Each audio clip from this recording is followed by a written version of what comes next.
Bonsoir à tous, vous êtes à la bonne adresse de l'information officielle sur RTI 1. Voici le titre. Une réunion du conseil politique du RHDP s'est tenue ce lundi sous la présidence du chef de l'État, Alassane Ouattara. Une rencontre au cours de laquelle la nouvelle ossature du parti a été dévoilée. Un nouveau squelette qui compte 40 membres et qui entend faire la promotion des jeunes et des femmes. Les membres du gouvernement se succèdent sur le lieu du drame à Trècheville où un immeuble de 7 étages en construction s'est écroulé le week-end dernier. L'édifice n'était pas conforme aux normes de construction. Le gouvernement va renforcer les sanctions. Au banc des accusés sur la scène internationale, la Russie a défendu ce lundi l'invasion de l'Ukraine à l'Assemblée générale de l'ONU. Au cours de la session extraordinaire d'urgence de ses 193 membres, plusieurs d'entre eux ont multiplié les appels à arrêter la guerre, jugée insensée. Des résolutions sont attendues. Voilà pour les titres. Merci de regarder notre chaîne. C'est un directoire composé de 40 membres et il sera appuyé par le secrétariat exécutif et les autres structures spécialisées du parti. Le nouveau directoire sera chargé de conseiller le président du parti et de veiller à la bonne exécution des décisions. Retour sur les grandes décisions du Conseil politique du Rassemblement des Oufouettistes pour la démocratie et la paix, le RHDP, qui s'est tenu ce lundi à la patinoire du Sofitel Hôtel Ivoire avec un extrait du discours du président Alassane Ouattara que je vous propose d'écouter. Aujourd'hui, je peux donc vous dire que la Côte d'Ivoire est en paix, comme vous le constatez partout sur le territoire national. Bravo à nos forces de défense et de sécurité. Bravo à nos ministres de la Défense et de la Sécurité. Notre économie est en bon état et je dirais même qu'elle est florissante après le fort ralentissement causé par la pandémie de la Covid-19. Le taux de croissance attendu au cours de la période 2021-2025 dans notre programme de gouvernement est un taux de croissance moyen de 7,5%, ce qui est extraordinaire. Et je peux aussi affirmer la bonne nouvelle que toutes les institutions prévues par notre Constitution de novembre 2016 sont en place et opérationnelles. Je vous félicite car nous devons être fiers du travail accompli par notre parti. En effet, après 3 ans et demi d'existence, le RHDP est aujourd'hui le plus grand parti de Côte d'Ivoire. Bravo à nous. En effet, nous avons 22 conseils régionaux sur 31, 144 conseils municipaux sur 201, 158 députés sur 255 et 78 sénateurs sur 99. Je dois dire que c'est extraordinaire et nous devons en être très fiers. Nous devons demeurer ouverts à la collaboration avec toutes les formations politiques et prises de paix, de justice et de progrès pour le bonheur de nos concitoyens. Je vous encourage donc à aller dans les régions, les départements, les villes et les villages pour remobiliser nos militants et prôner les idéaux du RHDP, dont le socle est la paix pour notre beau pays. C'est depuis Abidjan qu'un citoyen malien s'est autoproclamé président de la République à travers une vidéo qui a fait tout le tour de la toile, une sortie condamnée par le gouvernement ivoirien et qui réaffirme son soutien aux efforts en cours initiés par la CEDEAO. Le communiqué du gouvernement est lu par Abou Sanogo. Dans une vidéo circulant sur les réseaux sociaux, le nommé Enea Ibrahim Kamara annonce la mise en place d'un gouvernement de transition depuis la Côte d'Ivoire et s'autoproclame président du Mali dès le dimanche 27 février 2022. Le gouvernement ivoirien, respectueux de la souveraineté des États, ne saurait tolérer la déstabilisation d'un pays frère à partir de son territoire. Ce qui du reste est contraire à la tradition d'entente cordiale et de fraternité entre la Côte d'Ivoire et ses voisins. Le gouvernement condamne ces agissements qui sont contraires aux principes démocratiques et d'accession au pouvoir d'État et réaffirme son soutien aux efforts en cours par la CEDEAO pour une sortie de crise au Mali. La Côte d'Ivoire se réserve le droit de prendre des mesures à l'encontre de toute personne dont les agissements mettraient à mal ses relations avec des pays tiers. Le maire de la commune d'Abobo et le ministre en charge de la promotion de l'artisanat à l'épreuve de la sensibilisation. Kandia Camara et Félix Anoblé ont rendu visite aux artisans ferrailleurs qui refusent de quitter la casse d'Anador. Ces derniers ont été invités à regagner le nouveau site de Ndotré, une délocalisation qui se veut essentielle pour le développement de la commune d'Abobo. Didier Nguessan. Quand elle arrive sur le site de la casse d'Abobo Anador des Guépis, Kandia Camara communue avec les ferrailleurs. À ses côtés, des membres du conseil municipal et Félix Anoblé, ministre de la promotion des PME, de l'artisanat et de la transformation du secteur informel. Le maire et la tutelle des artisans sont sans détour. La casse d'Anador n'a plus de raison d'exister. Après Anador, la délégation s'est rendue à la casse de Ndotré. Ici, les 1646 magasins construits il y a 9 ans ont tous été attribués à des ferrailleurs qui n'y travaillent pas, malheureusement, et continuent d'opérer à Anador. Un jeu de dupes qui doit prendre fin, selon les visiteurs. D'ailleurs, la mairie prévoit une enveloppe de 10 millions de francs CFA pour aider à leur relocalisation. De même, Félix Anoblé annonce la construction d'un entrepôt temporaire pour le stockage des pièces détachées et autres affaires des ferrailleurs. Nous sommes très édifiés au lieu de leur visite. Aujourd'hui, à travers cette visite-là, on a pu comprendre qu'effectivement, il faut aménager un site pour des ferrailleurs d'Anador. Tous ceux qui ont payé leur magasin, qui viennent intégrer leur magasin, le ministre est ferme là-dessus. C'est lui qui ne vient pas ouvrir son magasin qu'il considère qu'il a perdu son magasin. Et à partir de là, moi, en ma qualité de président de la fêtière, je ne saurais être pris pour responsable pour quoi que ce soit. La maire et le ministre de l'artisanat font le point. On leur demande de venir occuper les magasins pour que nous constatons qu'après leur occupation, il y a encore des artisans dehors et nous prendrons les dispositions pour caser ces artisans qui sont dehors. Nous avons un espace pour construire donc la casse moderne d'Abobo, qui est une casse qui va pouvoir donc accueillir plus de 5000 artisans et qui pourront donc véritablement, et la casse moderne, et le marché de Sagbé qui sera donc le grand marché des menuisiers et des vendeurs de meubles, et le marché de vannerie qui va accueillir donc d'autres artisans, sculpteurs et autres. Donc le président a pris des dispositions pour organiser le métier de l'artisanat. Il y aura 2 échangeurs. Il y a le premier échangeur qui a commencé, c'est celui du rond-point de la mairie. Le deuxième échangeur, ce sera au rond-point d'Anador. Toujours à Anador, il est prévu la construction d'un CHU, qui sera le plus grand et le plus moderne de Côte d'Ivoire. Il est prévu la construction d'une piscine olympique, d'un lycée d'excellence, d'un centre islamique. Tout cela sur le site d'Anador. Donc vous comprendrez aisément que ces infrastructures ne peuvent pas être réalisées pendant que les ferrailleurs sont installés de cette façon-là là-bas. Les 2 membres du gouvernement ont également visité cette partie de la ferraille de Ndotré, occupée illégalement par des chantiers de particuliers. On se rend maintenant à l'intérieur du pays avec le ministre du Pétrole et de l'Énergie qui était à Saint-Grobo. Thomas Camara s'est rendu sur le chantier de construction du barrage de la localité située à moins de 100 km de Yamoussoukro, un projet d'aménagement hydro qui vise à améliorer le mix énergétique de la Côte d'Ivoire.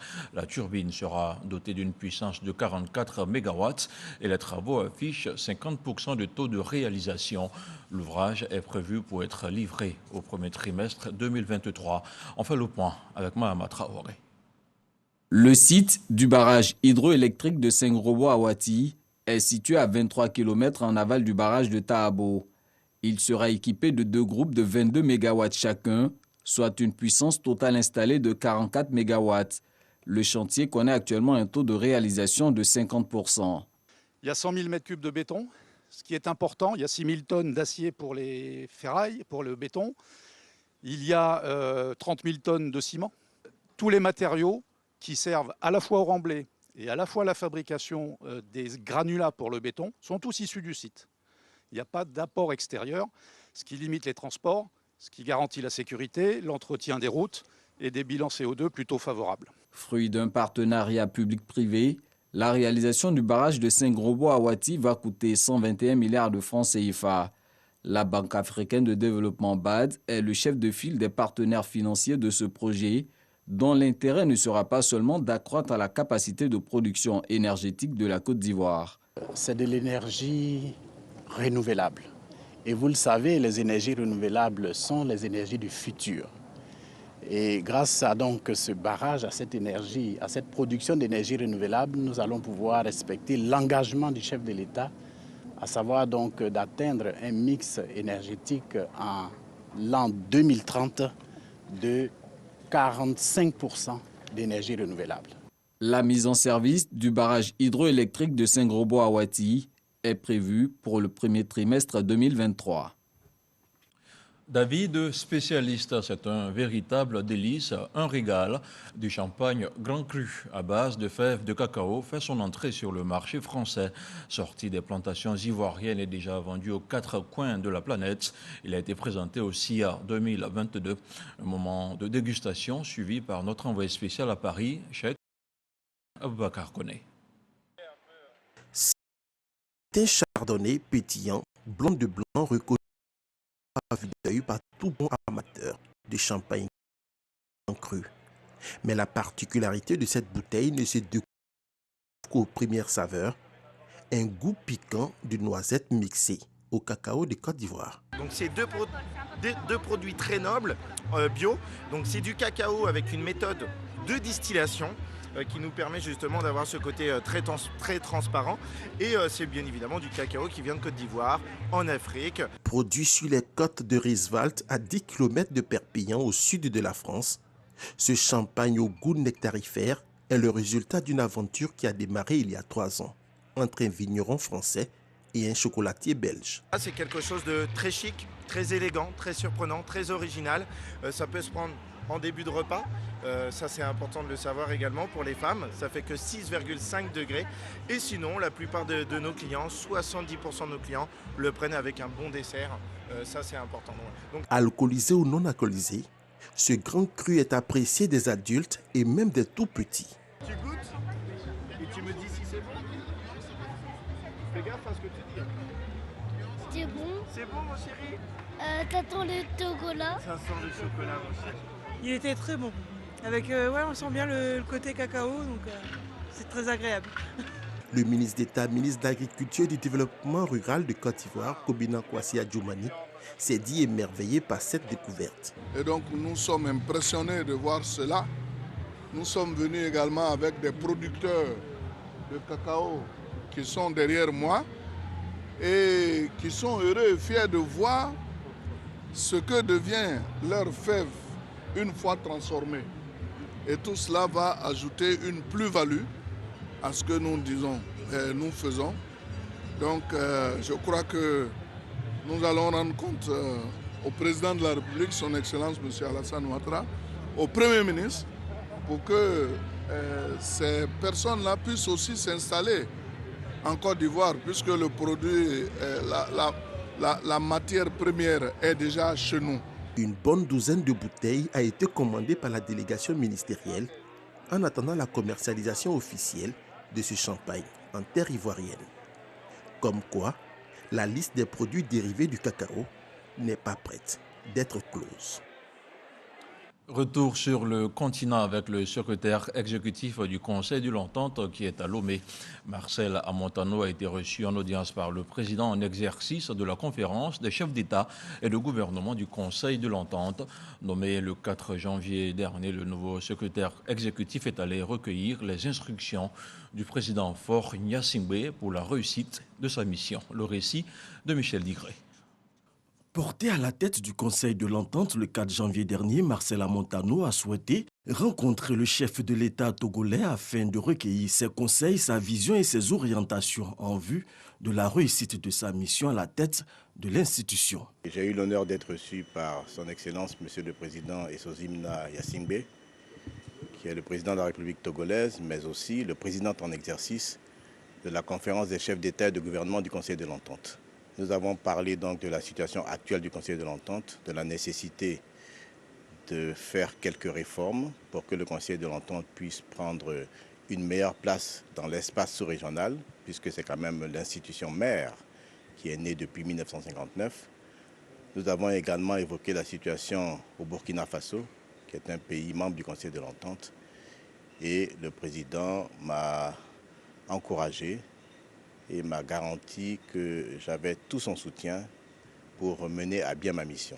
Le Conseil de l'Entente dispose de 3 organes, la conférence des chefs d'État et de gouvernement, le Conseil des ministres et le comité des experts. Les activités de l'institution sont coordonnées par le secrétariat exécutif.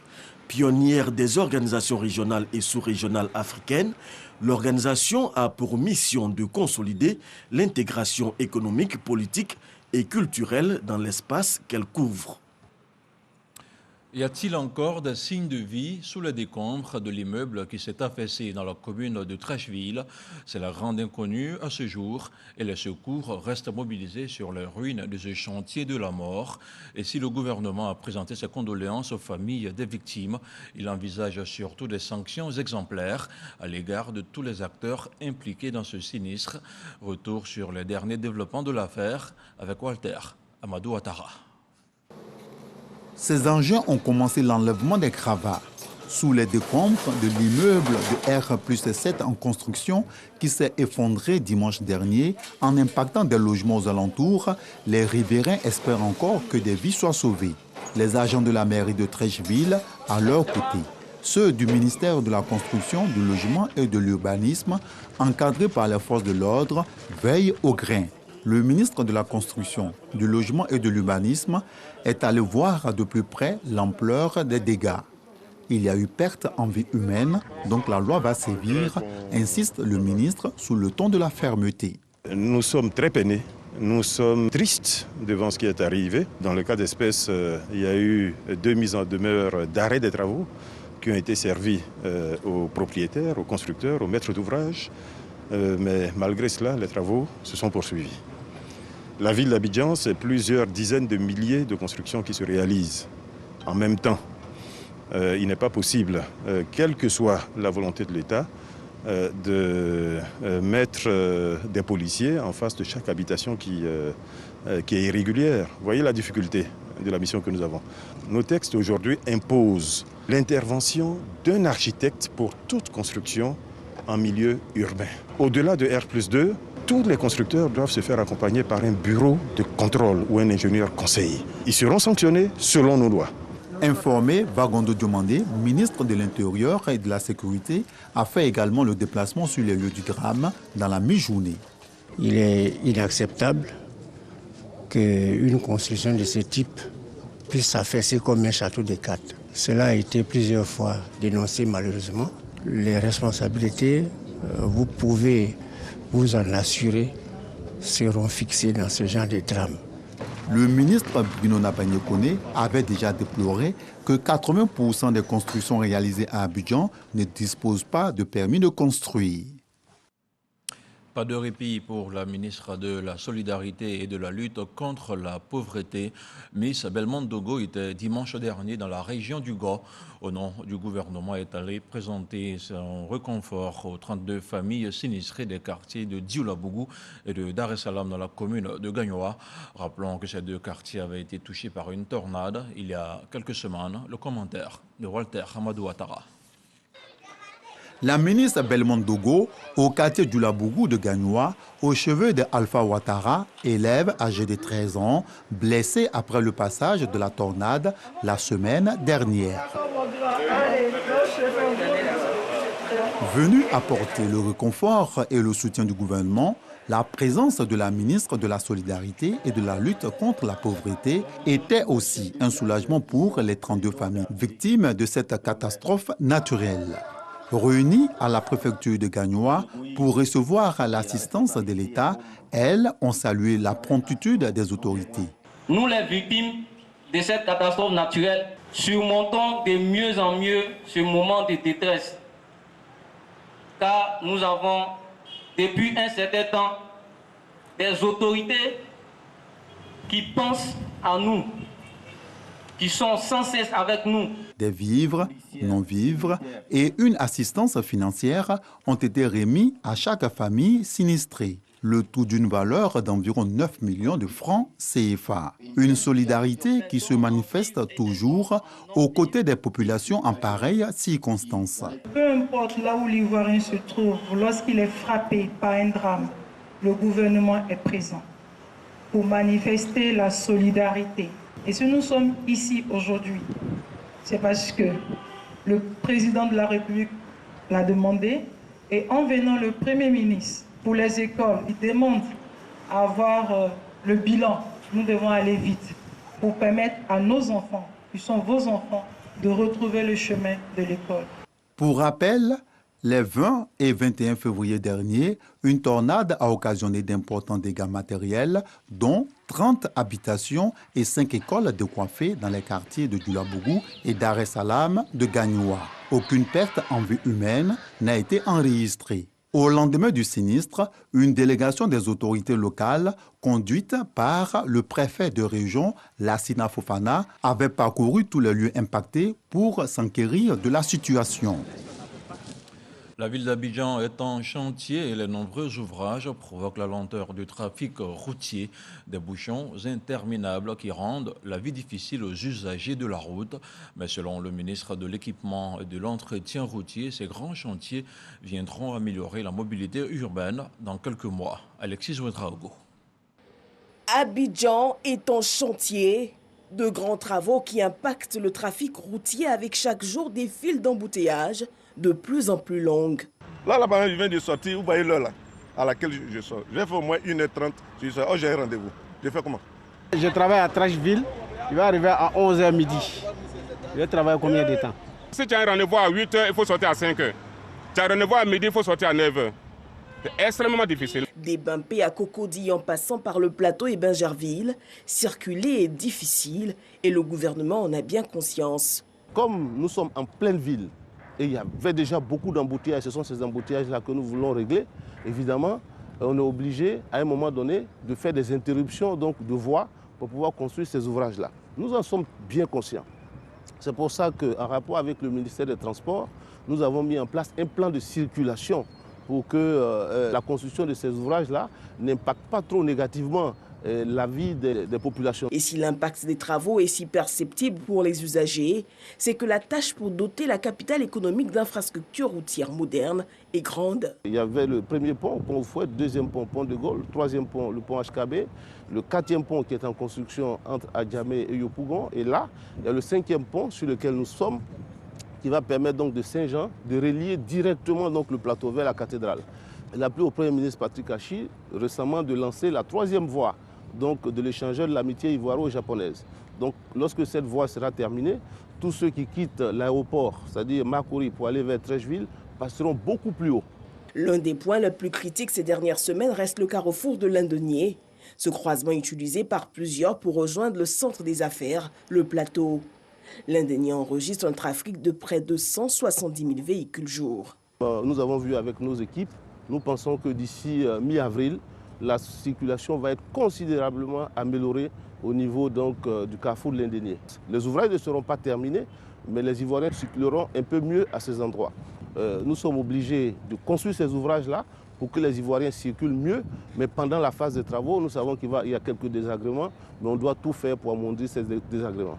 Le grand chantier des infrastructures routières devra bientôt profondément améliorer la mobilité urbaine, mais bien avant de pouvoir en profiter, il faudra encore un peu supporter le temps des travaux. Et pour pouvoir bien tenir le volant de sa voiture, il faut être en bonne santé. Enfin, le point de la situation de la Covid-19.